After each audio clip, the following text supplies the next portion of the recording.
କୁହନ୍ତୁ ଆପଣ ନାଁ। ମୋ ନାଁଟା ହେଲା ସଞ୍ଜୟ କୁମାର ନାୟକ।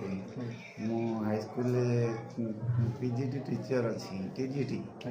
ଆଉ ମୋର ଆଖି ଧୀରେ ଧୀରେ ପାୱାର କମିଗଲା, ଆଦୌ ଦେଖାହେଲାନି। ଏବେ ଟିକେ ଲାଇଟ୍ରେ ଟିକେ ଟିକେ ଝାପ୍ସାଳିଆ ଦେଖାଯାଉଛି। କେମିତି ଦେଖା ଜିନିଷପତ୍ର ଷ୍ଟ୍ରେଟ୍ ଯେଉଁ ଜିନିଷ ରହୁଛି ଆଖି ସାମ୍ନାରେ 10-12 ଫୁଟ ଡିଷ୍ଟାନ୍ସ ଭିତରେ ଟିକେ ଝାପ୍ସାଳିଆ ଦେଖାଯାଉଛି। ଆପଣ କ'ଣ କଲେଜରେ ଦେଖାଗଲା? ଏଇଟା ବା ଆକ୍ୟୁପ୍ରେସର ନା କ'ଣ କୁହାଯାଉଛି? Magic therapy. ମ୍ୟାଜିକ୍ ଥେରାପି କଲା ପରେ କେତେ ଥର ସିଟିଂ, କେତେଟା ସିଟିଂ ଗଲା?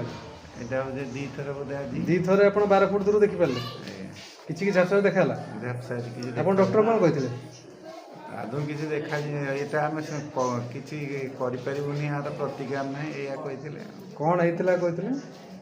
କହିଲେ ଆପଣଙ୍କର